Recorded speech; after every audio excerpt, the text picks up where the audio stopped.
Every year, thousands of people vanish. Most leave behind a trail. Arguments, debt, a note. But every so often, a case defies logic.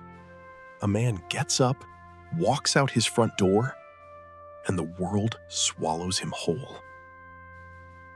On a cold November morning in 2021, 43-year-old Nathan Cole kissed his sleeping wife on the forehead, poured his usual black coffee, and left for a construction site he'd worked at for 12 years.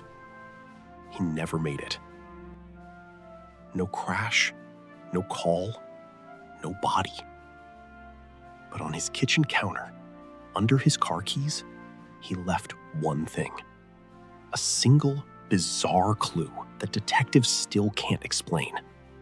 A clue that doesn't point to a killer, but to something far stranger.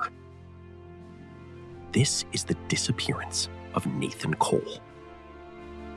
Victimology and normalcy. Narrator. To understand the impossible, you have to understand the ordinary. Nathan Cole was, by every account, painfully ordinary. A site foreman, a Little League coach, a man who paid his taxes on time and never missed a mortgage payment. His wife, Elena, described their marriage as comfortable. Not perfect, but safe. Nathan didn't drink, he didn't gamble, he had no secret life, no second phone, no unexplained absences. He was boring, and I mean that as a compliment. The most exciting thing he did was argue about the lawn fertilizer. He would never just leave. Detective Marcus Rourke, a 20-year veteran, was assigned the case.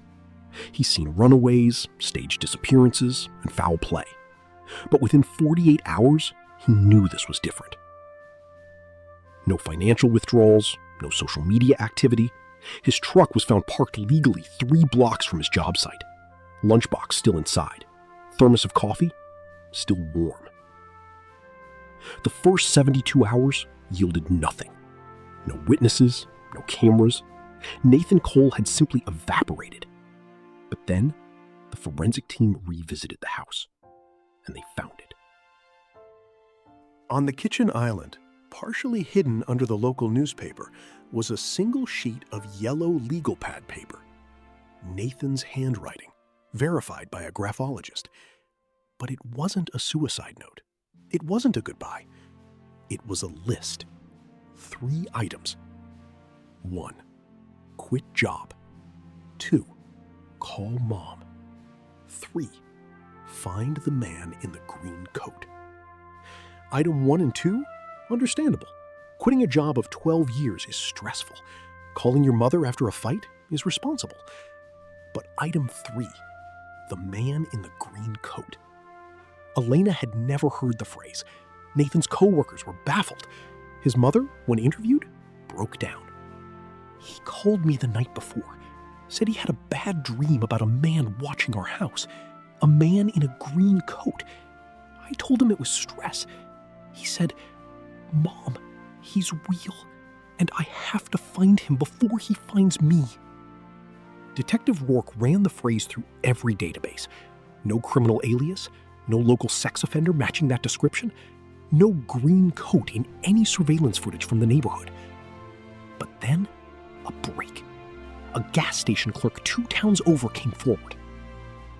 Yeah, Nathan came in that morning, 5:47 a.m. He looked terrified, kept looking over his shoulder. He bought a map and a prepaid phone. I asked if he was okay. He said, "Do you see a man in a green coat?" I said no. He left the change on the counter. The clerk's statement turned a missing persons case into a psychological thriller. But here's where the formula twists. Detective Rourke did what any good investigator would do. He dug into Nathan's past, and he found a crack in the ordinary man facade.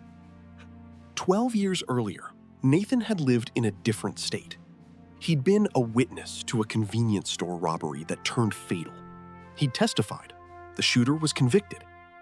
But the shooter had a brother who, according to old prison records, favored long coats. Detective Rourke, actor voice. We tracked the brother, Victor Meeks, paroled 3 months before Nathan vanished. But when we found Victor, he was working construction in Texas. Alibi solid. And his coat? Navy blue, not green. Dead end. Then a cyber analyst pulled Nathan's search history from his work computer.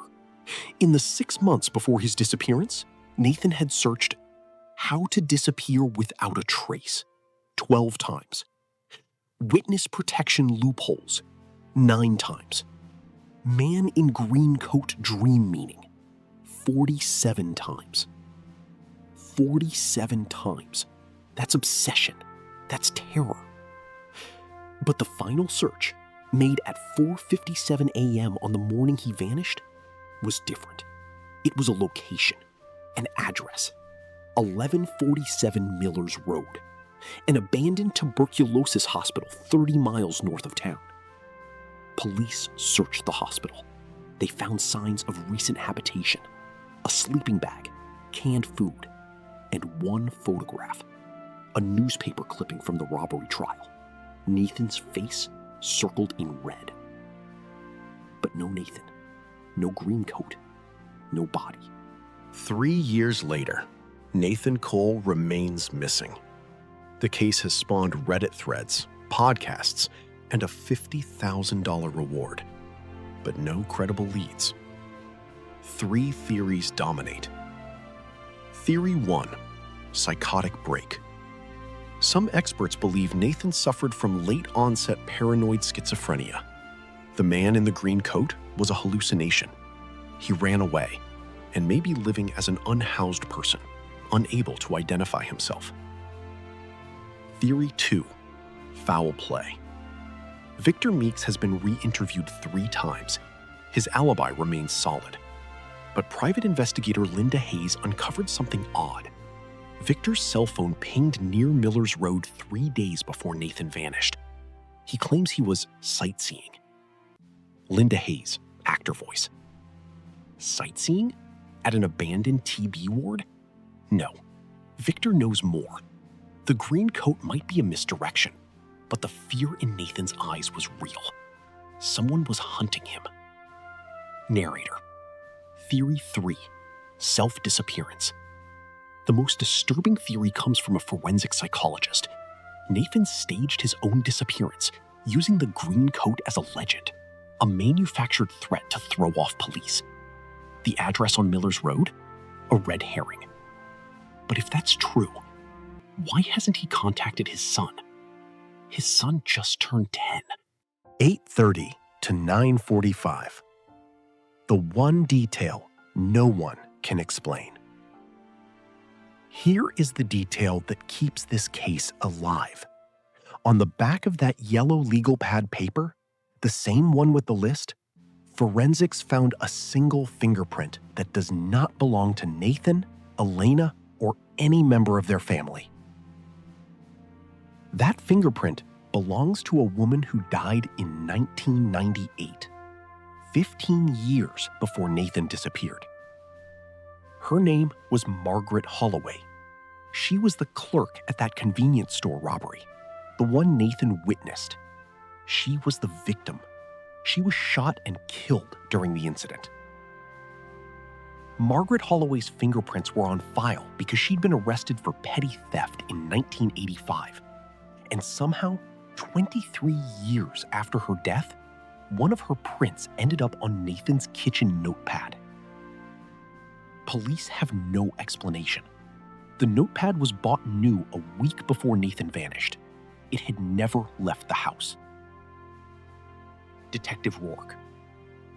I don't believe in ghosts, but I also don't believe in impossible fingerprints. Someone put that print there, and that someone knew Nathan was connected to Margaret. That someone is still out there. Resolution and hook. Nathan Cole disappeared without warning. He left behind a wife, a son, and a note that raises more questions than answers. The police file remains open. The case is considered active, but cold. If you were watching this and you know anything about a man in a green coat, if you worked at Millers Road Hospital, if you saw Nathan after November 3rd, 2021, call the tip line. And to Nathan, if you are out there, your son uses your old baseball glove. He sleeps with it. He's waiting for an explanation. But here's the final question, the one no detective can answer. Why did a dead woman's fingerprint lead to a living man's nightmare? Some cases go cold. This one went supernatural. If you have any information, call the tip line on your screen and subscribe for part 2.